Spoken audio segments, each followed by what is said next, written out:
जय सिया राम। सब सुख लहे तुम्हारी शरणा, तुम रक्षक काहू को डरना। कलयुग में हनुमान जी ऐसे साक्षात प्रत्यक्ष देवता हैं जिनकी आराधना से मनुष्य की समस्त कामनाएं पूरी हो जाती हैं, सकल जो मनोरथ है उसका पूर्ण हो जाता है। इसलिए हनुमान जी की भक्तों की संख्या भी अच्छी तादाद में है। हनुमान जी को लेकर लोगों के मन में तमाम तरह की जिज्ञासाएं भी हैं, लोग जानना भी चाहते हैं, हनुमान जी का दिव्य दर्शन भी करना चाहते हैं।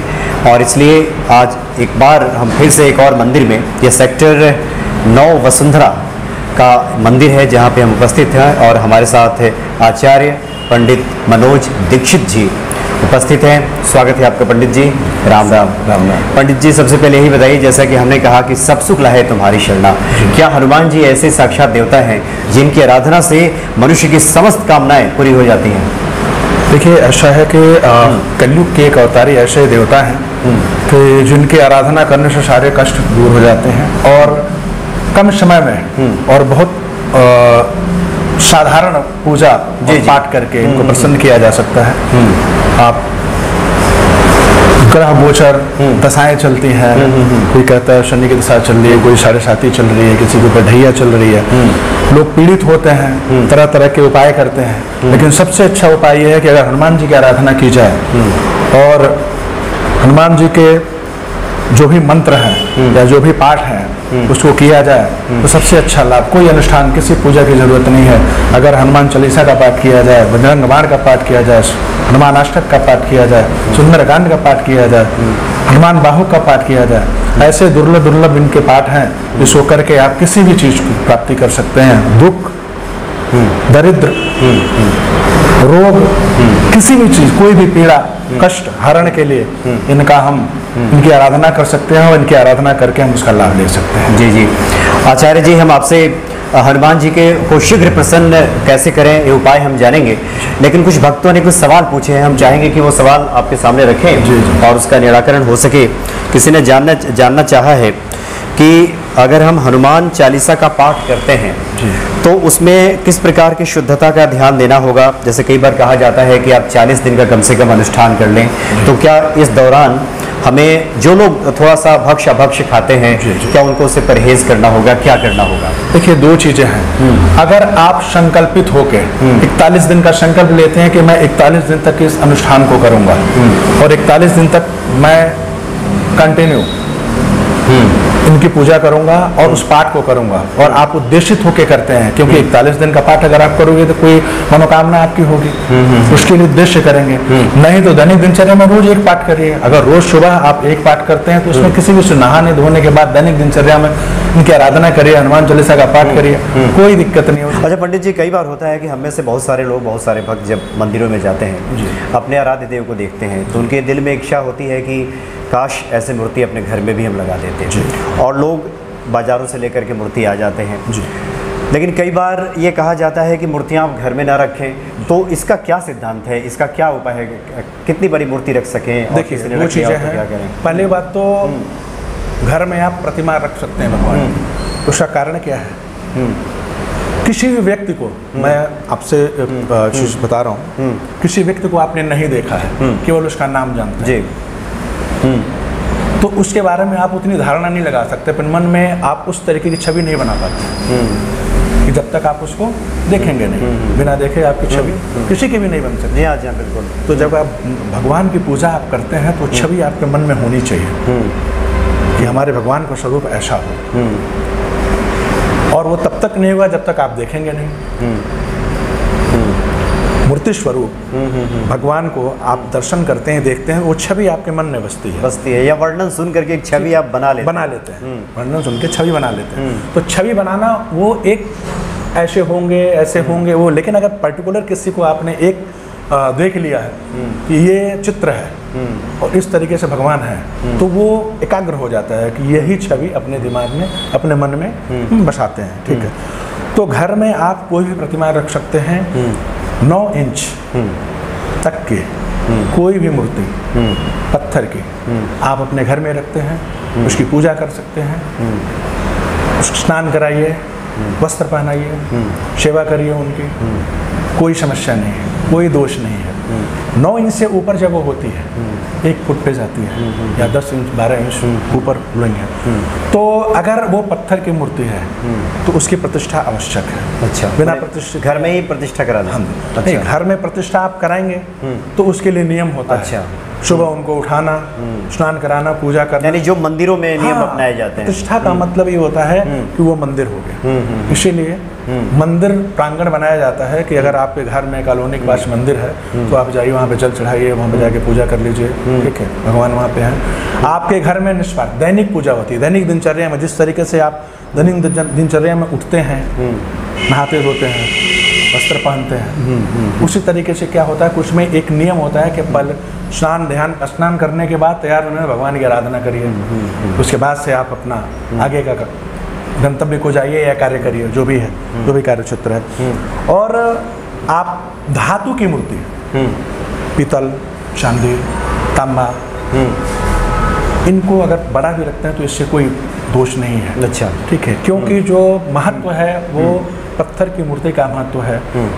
अगर वो बड़े हैं तो उनकी प्रतिष्ठा करिए, 9 इंच तक के हैं तो आप अपने घर में रखिए, उसके लिए प्रतिष्ठा करने की ज़रूरत नहीं है, क्योंकि घर के अंदर प्रतिष्ठित प्रतिमा होने के बाद आप उनकी सेवा गृहस्थ जीवन में रह के नहीं कर पाएंगे। जी हाँ, जी हाँ। नहीं हो पाएगी। तो इसलिए चल और अचल 2 प्रतिष्ठा होती है। अचल प्रतिष्ठा जो घर के अंदर होती है कि हम मंदिर साफ कर रहे हैं, भगवान को निकाल के ऊपर यहाँ रख दिया, फिर साफ कर लिए, फिर भगवान को बिठा दिया, कहीं भी उठा के लेके जा सकते हैं, वो अचल प्रतिष्ठा है। चल प्रतिष्ठा मतलब चल प्रतिष्ठा मतलब हो गया आपने उठा के रख दिया, अचल प्रतिष्ठा मतलब हो गया आपने एक जगह बिठा दिया, वो हिलेंगे नहीं वहाँ से। ठीक है, तो आप पत्थर की मूर्ति छोड़ करके पीतल की मूर्ति रखिए, पंचधातु की रखिए, अष्टधातु की रखिए, कोई भी अगर रखते हैं बड़ी मूर्ति तो उससे कोई दोष नहीं है। तो अगर मार्बल की मूर्ति आप रखते हैं, पत्थर की मूर्ति रखते हैं तो 9 इंच तक की मूर्ति आप अपने घर में रखिए, उसके लिए कोई दोष नहीं है, आप उनकी पूजा करिए। वो किसी भी देवता, किसी भी देवी देवता की मूर्ति हो सकती है। और अगर आपने अनजाने में बड़ी मूर्तियां अगर खरीद ली हो जी, तो उसका फिर क्या मंदिर की तरफ अगर आपके पास बड़ी अगर आपके पास 1 फुट की, 1.5 फुट की आपको अच्छा लगा होगा, कहीं गए होंगे, आपने खरीद लिया, ठीक है, तो आप कहीं न कहीं ले जाके प्रतिष्ठा उनको वहाँ से ले जाए, घर से ले जा करके प्रतिष्ठापित कीजिए, स्थापित कर दीजिए।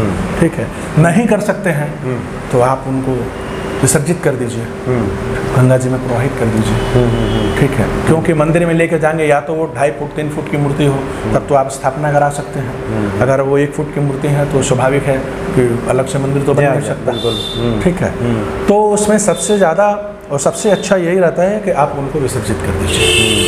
विसर्जित करने से आपको दोष भी नहीं लगेगा और हर चीज़ के लिए विसर्जित। अगर देखिए मंदिर में भी कभी क्या होता है कि प्रतिष्ठित बड़े बड़े मंदिरों में पुनर्निर्माण के लिए कार्य चलता है, मूर्तियाँ भी चेंज होती हैं, खंडित भी होती हैं, ऐसा नहीं है, तो उनको विसर्जन किया जाता है, तो उसके लिए कोई दोष नहीं है। कुछ लोगों के मन में होता है कि हम कैसे ले आके विसर्जित कर दें या वो कर दें, तो उसका निदान हर चीज़ का विसर्जन आवश्यक है। विसर्जन तो सबका ही होना है, ठीक है। और अगर भगवान की मूर्ति है, अगर आप उसकी आराधना नहीं कर सकते हैं तो अपने घर में रख के उनका अनादर मत करिए, उनको विसर्जित कर देंगे। तो एक नियम होता है शास्त्र का कि गंगा जी जल प्रवाह अगर कर दिया जाता है तो दोष नहीं लगता है। और जितनी खंडित मूर्ति हो या जिनकी हम आराधना नहीं कर सकते हैं, आराधना न करने, अगर या तो आराधना करिए आप उनके नियम के साथ करिए, और अगर नहीं कर पाते हैं तो उनको विसर्जित कर दीजिए। जी जी जी जी जी। इसी क्रम में एक व्यक्ति हैं, ये रिंकू बित्रा जी, इन्होंने कहा है कि उनके घर में एक पंचमुखी हनुमान जी की मूर्ति है, छोटी ही मूर्ति है, तो क्या हम पंचमुखी हनुमान जी को रख सकते हैं क्या? देखिए, 2 चीज़ें हैं। अगर आप उनकी आराधना कर सकते हैं और छोटी हैं, छोटी अगर 9 इंच से कम के हैं या 9 इंच तक के हैं, आप उनकी आराधना कर सकते हैं तो आप रखिए। देखिए, किसी भी देवी देवता को अपने घर में रखना मतलब ये होता है कि जिस तरीके से आप गेस्ट को, अपने मेहमान को रखते हैं, ध्यान रखते हैं, उसी तरीके से उनकी सेवा करनी पड़ती है। किसी चीज़ जिस तरीके से आप अपने आप को देखते हैं, अपने आप चीज़ों को करते हैं, आप अपने घर में उनको बिठाया है तो उस चीज़ का ध्यान रखना पड़ेगा। ठीक है, पंचमुखी हनुमान जी की जो मूर्ति विशेष पूजा होती है, बाकी जो साधारण हनुमान जी की मूर्ति होती है दक्षिण मुखी रखी है वो तो अपने ऊपर है आपके। लेकिन अगर पंचमुखी हनुमान जी की मूर्ति आप रखते हैं तो विशेष पूजा आराधना आपको करनी होगी। और अगर आपके इष्ट हैं, सबसे बड़ी चीज़, अगर आपके इष्ट हैं तो आप उनको रखिए, लेकिन दैनिक दिनचर्या में सुबह और शाम उनकी आरती और पूजा ये जरूर करिए। अगर आप कोई पाठ नहीं करते हैं कोई दिक्कत नहीं है, कोई बात नहीं है, पर उनकी आरती पूजा उनका भोग ये 2 चीज़ तो आपको करना होगा अगर आप रखते हैं पंचमुखी हनुमान जी को। और अगर नहीं कर पाते हैं तो फिर आपको नहीं रखना चाहिए। जी, एक और सवाल लेने के बाद हम आपसे जानेंगे कि हनुमान जी को शीघ्र प्रसन्न करने के क्या उपाय हैं। आचार्य मनोज जी, दरअसल कुछ लोगों ने, खास करके जो महिला भक्त हैं, उन लोगों ने ये सवाल किया है कि हनुमान जी को बाल ब्रह्मचारी बताया जाता है, तो क्या महिलाओं का हनुमान जी की मूर्ति को छूना निषिद्ध है, क्या वर्जित है क्या? देखिए 2 चीज़ें हैं। हनुमान जी ब्रह्मचारी हैं, जो कि जाहिर है शास्त्र से लेकर के और हर व्यक्ति जानता है इस बात को। और स्त्री, किसी भी स्त्री, महिला को अगर आराधना करनी है हनुमान जी के, सामने खड़े हों, हनुमान चालीसा का पाठ करें, सुंदरकांड का पाठ करें, उनके मंत्रों का जाप करें, कोई निषेध नहीं है। लेकिन स्पर्श नहीं कर सकते। स्पर्श इसलिए नहीं कर सकते क्योंकि वो ब्रह्मचारी हैं, पहली बात। दूसरी, जैसे कुछ मेरे से भी कई लोग सवाल कर देते हैं, ऐसे महिला लोग कहती हैं कि हमारे भगवान है या फिर हम उनको अपना बेटी या फिर बेटा मानते हैं, तो क्या मानते हैं तो हम क्यों न स्पर्श कर सकते हैं? ठीक है, तो ये तर्क वितर्क भी चीज़ें आती हैं। देखिए 2 चीज़ें हैं। आप किसी भी व्यक्ति को जो जिस चीज़ से विहीन हो, जिस चीज़ से विहीन हो, जो उसके जीवन शैली में ना हो, आप उसके लिए प्रेरित नहीं कर सकते। मैं जो वक्तव्य बोल रहा हूँ आप समझ रहे होंगे, उसके जीवन का अंग अगर ये नहीं है, उसका कारण क्या है कि जो चीज़ मेरे सामने नहीं है, जिस चीज़ को मैं देखता नहीं हूँ, जिस चीज़ को मैं सोचता नहीं हूँ, ठीक। अब कुछ लोगों का इसमें भी तर्क आ जाएगा कि अगर आप मजबूत हैं, आप संयमित हैं, आप तो फिर आपको फ़र्क नहीं पड़ना चाहिए, ऐसा भी कहते हैं। 2 चीज़ें हैं। आप किसी भी चीज़ को बार बार प्रोत्साहित करेंगे या किसी चीज़ को बार बार आप उकसाएंगे या उसको हिट करेंगे तो समस्या उत्पन्न होती है। उसका कारण क्या है कि देखिए 2 चीज़ें हैं। निषेध का जो शब्द होता है कि निषेध मतलब नहीं, तो निषेध जो आया है इसीलिए आया है कि नहीं, आप उसमें अपने आप को मत ढालिए। दूसरी चीज़ ये है कि कहते हैं लोग कि तो भगवान है, उन्होंने ऐसा किया उन्होंने, तो हम भी थोड़ा बहुत उनके दिशा मार्ग पे चलते हैं। देखिए 2 चीज़ें हैं, दिशा मार्ग पे चलिए आप उनके, क्योंकि कई सारी चीज़ें होती हैं। भगवान ने भी कभी कभी चीज़ों को ठीक करने के लिए, अलग करने के लिए, सही करने के लिए गलत का सहारा कर सकते हैं, या कह सकते हैं कि छल का सहारा कर सकते हैं। भगवान कृष्ण जी से अगर थोड़ा सा आप आते हैं तो हम ये कहते हैं कि अब भगवान कृष्ण कहते हैं भाई वो रसिक थे, उनकी इतनी पटरानियाँ थी, इतनी रानियाँ थी, ठीक है, वो स्वयं भी तो नारायण थे, हम उनकी कल्पना नहीं कर सकते किसी भी भगवान की। हम सिर्फ उनके भक्त बन के ही उनकी आराधना कर सकते हैं। आप उनके किए हुए कार्यों को, जो अच्छे कार्य हैं, उसको अपने ध्यान में रखिए, अपने मन में रखिए, लेकिन उन्होंने किस किस तरीके से क्या क्या किया है उसके बारे में मत सोचिए। उसके बारे में अगर आप सोचते हैं तो आप कर नहीं पाएंगे, क्योंकि आप साधारण मनुष्य हैं। आप साधारण समझना भी दुष्कर है, वो नारायण है। तो पहले आप समझिए, और समझने के लिए भक्त बनिए। जब तक आप भक्ति में लीन नहीं होंगे, हनुमान जी की भक्ति, हनुमान जी को समझने के लिए बहुत साधारण है, लेकिन भक्ति में लीन होना पड़ेगा, तब करना पड़ेगा। उन्होंने भी अपने आराध्य को पाने के लिए तप किया है, उन्होंने भी भगवान नाम को पाने के लिए तप किया है। जी हाँ, बिल्कुल। तो कोई भी जो हनुमान भक्त हैं, हनुमान जी के जो भक्त हैं, सबसे पहले सारी चीज़ों को छोड़ करके, जो भी, मैं ये नहीं कह रहा हूँ कि आप नियम बनाइए शेम है, कोई नियम शेम की जरूरत नहीं है। आप दैनिक दिनचर्या में जितना समय उनको दे सकते हैं भक्ति के लिए, उतना दीजिए। और भक्ति करने के लिए कोई समय निर्धारित नहीं है। मानसिक पूजा कभी भी कर सकते हैं। अच्छा। मानसिक पूजा, स्मरण जिसको बोल सकते हैं, किसी भी अवस्था में आप कर सकते हैं। उस अवस्था, जैसे कुछ लोग कहते हैं अशुद्ध अवस्था में नहीं करना चाहिए। और अशुद्ध अवस्था, मैं उसका एक तर्क दे रहा हूँ आपको। कहा जाता है कि अगर किसी का प्राण निकल रहा हो, तो भगवान का नाम अगर मुख पे आ जाता है तो उसको मोक्ष प्राप्ति होती है, ऐसा है। लेकिन अक्सर आपने देखा होगा कि अशुद्ध अवस्था में प्राण निकलता है। हाँ, बिल्कुल व्यक्ति, क्योंकि 10 जो अंग है निकलना यहीं से, अंग से ही प्राण निकलना। तो इसीलिए कहा जाता है कि हर अवस्था में भगवान का स्मरण आप अपने मन में रखिए। किस समय कब जरूरत पड़ जाए ये कोई नहीं जानता है। अगर उनका स्मरण आप रखेंगे तो आपके जीवा पे उनका नाम होगा, आपके मन में उनका नाम होगा। जब उनके आपके मन में उनका नाम होगा तो आप जो चाहते हैं वो आपको मिलेगा। तो इसलिए मानसिक पूजा के लिए कोई भी अवस्था निर्धारित नहीं की गई है, अशुद्ध शुद्ध कोई अवस्था नहीं जी, क्योंकि वो मन है आपका, मन में स्मरण कर रहे हैं। हाँ, नियम के लिए अगर आप नियम के लिए मंदिर के सामने बैठते हैं तो आपको नहा धो शुद्धता की जरूरत होती है, वहाँ की जो मर्यादा है उसका, क्योंकि वो आपके दैनिक दिनचर्या की पूजा है जो आप कर रहे हैं। लेकिन मानसिक पूजा के लिए स्नान ध्यान किसी भी चीज़ की कोई आवश्यकता नहीं है। आप किसी भी रूप में किसी भी समय आप स्मरण कर सकते हैं, और ऐसा होता भी है। ऐसा जरूरी थोड़ी है कि आप अगर खाना खा लिए तो भगवान का नाम नहीं लेते हैं। नहीं, स्मरण तो कभी भी आ सकता है, कभी भी आ सकता है। एक होता है कभी भी आना, एक होता है स्मरण रखना, वो भक्ति है। निरंतर स्मरण रखना वो भक्ति है। जपत निरंतर हनुमत वीरा, निरंतर जो चलता रहे वो भक्ति है। वही भक्ति। बहुत अच्छी आपने जानकारी दी है पंडित जी। अब जरा ये बता दें भक्तों को कि हनुमान जी को शीघ्र प्रसन्न करने का कोई उपाय आपके ध्यान में आ रहा हो। जी जी, देखिए ऐसा है, अगर हनुमान जी को विशेषतः आप विषम परिस्थिति में फंसे हुए हैं, कोई कार्य आपका रुका हुआ है, किसी काम रोग से पीड़ित हैं आप, अच्छा, कलह से पीड़ित हैं आप, तो उसके लिए सबसे अच्छा है कि आप हनुमान बाहु का पाठ करिए। हनुमान बाहु का पाठ ऐसा पाठ है, थोड़ा समय तो लगता है करने में, 30-40 मिनट का समय लगता है करने में, लेकिन ऐसी शक्ति है उस पाठ में। अगर आप निरंतर एक पाठ करें तो मुझे नहीं लगता है कि आप जो चाहते हैं वो बजरंग बली आपको ना दे।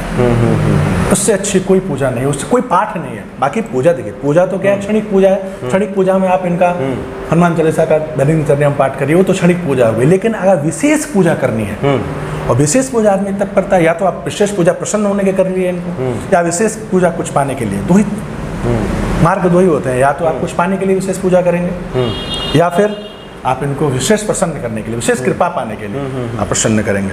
उन दोनों ही चीज़ों के लिए जो हनुमान बाहु का पाठ है वो बहुत ही सुगम है और बहुत ही लाभकारी है जी। अगर कोई भी व्यक्ति एक पाठ रोज भगवान, मतलब स्नान आदि क्रिया से निवृत्त होकर के हनुमान जी के पास बैठ करके घर में चाहे मंदिर में हनुमान बाहु का पाठ करें जी। उससे अच्छा कोई पाठ इनके लिए नहीं है जिसको करके देखिए। सुंदरकांड का पाठ भगवान को प्रसन्न करने के लिए, सुंदरकांड का पाठ करते हैं लोग, सबको पता है। सुंदरकांड का पाठ कोई भी कर सकता है, कभी भी कर सकता है, सुबह शाम जो भी है, ठीक है। तो वो इनको प्रसन्न करने के लिए है। लेकिन हनुमान बाहु का पाठ इनको विशेष प्रसन्न करने के लिए, और उसके साथ साथ आपके बहुत सारी समस्याओं के समाधान के लिए। अच्छा। आप कष्ट है, रोग है, पीड़ित हैं, सुख दुख जो भी चीज़ें होती हैं सब समाहित हैं उसमें। मतलब शारीरिक, आर्थिक, भौतिक जो भी क्लेश और कष्ट है, शारीरिक, आर्थिक, मानसिक, पारिवारिक और सामाजिक सारी चीज़ों का लाभ उससे मिलता है। क्योंकि वो एक ऐसा पाठ है, उसके अंदर उसके जो मतलब जो अवधी भाषा में, जी जी, वो अवधी भाषा में है, और जो सोठी टाइप का होता है उस तरीके से उसके हैं। और जब उसको पढ़ेंगे लय में तो अजीब लगेगा आपको, मतलब एक अलग एहसास, वाइब्रेशन, मतलब एक ऐसी ऊर्जा उत्पन्न होगी, ऐसा लगेगा जैसे कि दशानन ने जब क्या नाम है जटाटवी गलत ज्वलब जो है पाठ किया, तो इससे होता है रावण रचित जो भगवान शिव का जो स्रोत है, जी, जो फीलिंग आती है उस तरह की। तो उस तरीके से, उसी तरीके से अगर आप मान भाव का पाठ करते हैं और बोल के करते हैं तो आपको अंदर से लगेगा कि अंदर एक अलग तरीके की ऊर्जा उत्पन्न हो रही है। जी जी।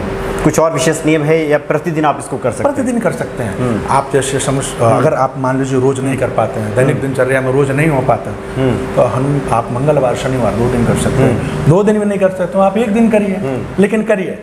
अगर आप विशेष कुछ चाहते हैं, बजरंग बली से पाना चाहते हैं, उनकी कृपा पाना चाहते हैं, तो आप एक पाठ करिए। और दैनिक दिनचर्या में एक पाठ अगर 40 मिनट का समय, मुझे नहीं लगता है कि अगर कुछ पाना है, चाहे वो भक्ति पानी हो चाहे वो शक्ति पानी हो, तो देना चाहिए। जी जी। अगर आप चाहते हैं तो आपको देना चाहिए। मुझे लगता है पंडित जी आपकी बातों से कि शायद आपका ये निजी अनुभव भी शायद है। बिल्कुल अनुभव है मेरा। और मैं आपको बताऊं कि अनुष्ठान में अगर कोई ऐसी विशेष बाधा उत्पन्न होती है किसी को, तो मैं सजेस्ट करता हूं, मैं उसको मार्ग दिखाता हूं कि आप ये पूजा करिए, ये पूजा कराइए, और हम उस पूजा करते हैं और उनकी बजरंग बली की कृपा से उनका कार्य संपन्न होता है। इसलिए होता है कि अनुभव मतलब देखिए हम लोगों का जो है 90% चीज़ों पे सीमित होता है मंत्रों के द्वारा। बाकी तो विधाता है, अगर उसने लिखा है कि आपको कुछ नहीं मिलना है तो हम अगर अश्वमेध यज्ञ भी करा लेंगे तब भी नहीं मिलेगा। ठीक है, अगर उसने लिख दिया है कि बिल्कुल ही कि नहीं तो नहीं, लेकिन क्या होता है अगर वो थोड़ा सा अधर में रखता है तो जिस तरीके से देखिए पूजा पाठ ये जो भी चीज़ें होती हैं, मंत्र जप हुआ, पूजा हुआ, अनुष्ठान हुआ, ऐसा नहीं है किसी भी चीज़ तत्व को आप बदल देंगे, बदलता कुछ नहीं है। दो चीज़ें बदलती क्या है, जिस तरीके से आप विषम परिस्थिति में सहारा लेते हैं अपने जीवन के लिए, बारिश में छतरी का सहारा लेते हैं, घर में एसी लगा के गर्मी उसके प्रकोप को कम करते हैं। ठीक है, तो उस तरीके से आप उपाय करके आप चीज़ों को कम करते हैं। जहाँ पे बहुत बड़ी कोई समस्या उत्पन्न होती है वो इतनी हो जाएगी कि आप उसको पार कर जाएंगे आसानी से, वो आपको पता नहीं लगता, सुगम हो जाएगा, सुगम हो कहने का मतलब। तो वो जो दुर्लभ जो रास्ता मार्ग है वो सुगम हो जाता है, बहुत कठिन परिश्रम नहीं करना पड़ता है, क्षणिक परिश्रम में वो रास्ता आप तय कर देते हैं और आप उसका लाभ मिलता है आपको। तो हमारा तो व्यक्तित्व ये है कि हम जो भी चीज़ें करते हैं, पहले 10 चीज़ों में से 8 चीज़ें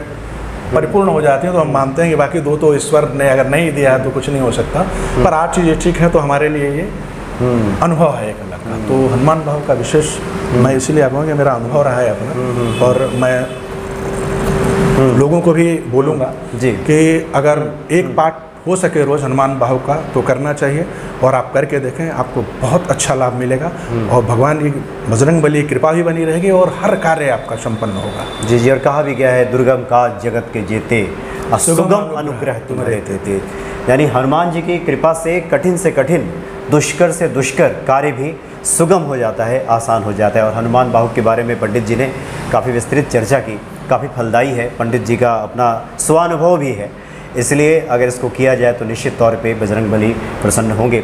बहुत बहुत धन्यवाद पंडित जी, और हम चाहेंगे कि आगे भी ऐसे ही जो ज्ञानोपयोगी बातें हम लोग करते रहें, और हम उम्मीद करते हैं कि निश्चित ही ये बातें भक्तों का हनुमान जी के प्रति अनुराग बढ़ाने वाला होगा, ऐसे हम उम्मीद करते हैं। राम राम। जय श्री राम। राम राम पंडित जी, जय श्री राम।